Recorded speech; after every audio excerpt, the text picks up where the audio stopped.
I was miserable in my life. I didn't like waking up. I ain't have no purpose. I ain't know what I was supposed to be doing. On October 8th, 1985, I walked in a comedy club for the first time, signed up for the following week. The following week, a girl took me down there. She said, "You got to go to comedy club. You're the funniest person I've ever met." I never even heard of comedy clubs. I'm 27. I walked in the comedy club. I signed up for the following week. I'm gonna sit here and learn. I knew I was funny. I just didn't know what to do with it. They had 10 acts go up. 9 of them went up. I didn't laugh at one joke. I was just sitting there just, man, I wish that was me. Man, they should have said this. Every joke they told, I knew the punchline before they said it, and I wrote a better punchline in my mind, what they should have said. It got to guy number 10, they called his name, he wasn't there. They said, well, he's not here, we're gonna go to next week's list. Steve Harvey, where are you? Long story short, I won amateur night that night. I won $50. It was a 45-minute drive to my house with this girl named Gladys. I cried 45 minutes. She said, "What you crying for? It ain't but $50. I said, no, you don't even understand. I was born to it.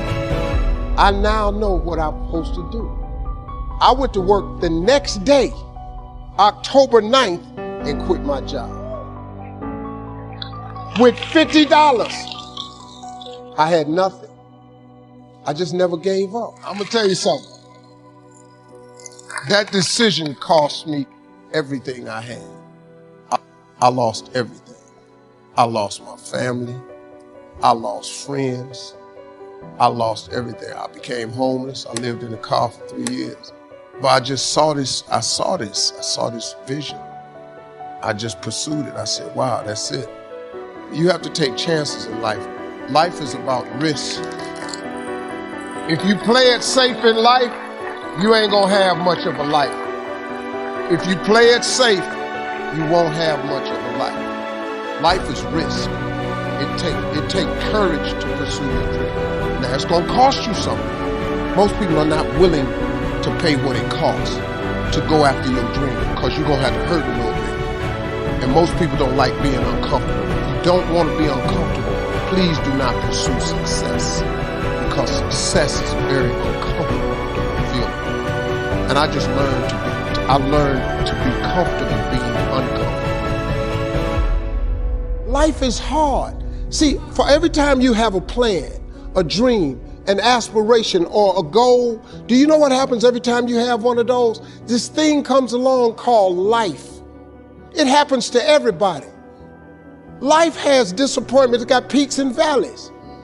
You're gonna lose somebody you care about one day. That's a valley.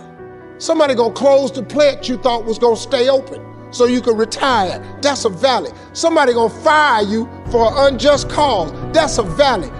The people that got your credit card gonna sell their company, gonna sell their business to another credit card company. Your 18% go up to 26%. You don't even know why now. Your minimum didn't change because it's life. You can stop thinking that life fitting to be easy, because I got news for you, it ain't. That's a false hope to think you're gonna have a wonderfully carefree life. That's unthinkable. We all live in this bubble. What you gotta do, you gotta put more air in your bubble. You got to blow your bubble up. Expand yourself. Take yourself out your comfort zone. Do not live in your bubble. Put some more air in your bubble. If you stay in your comfort zone, that's where you will fail.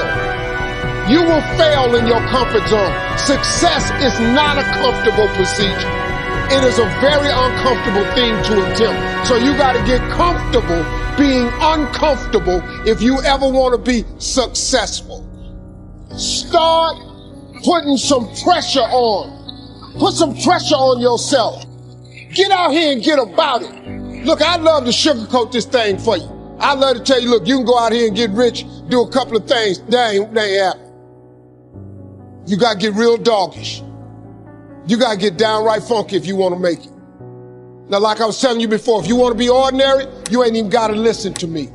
Just go on about your business. If you think ordinary's cool, ain't no problem. It's some really, really wonderful, ordinary people.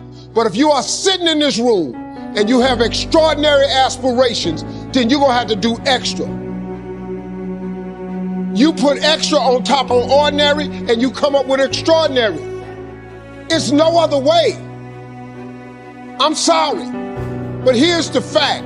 All of you have extraordinary capabilities, all of you.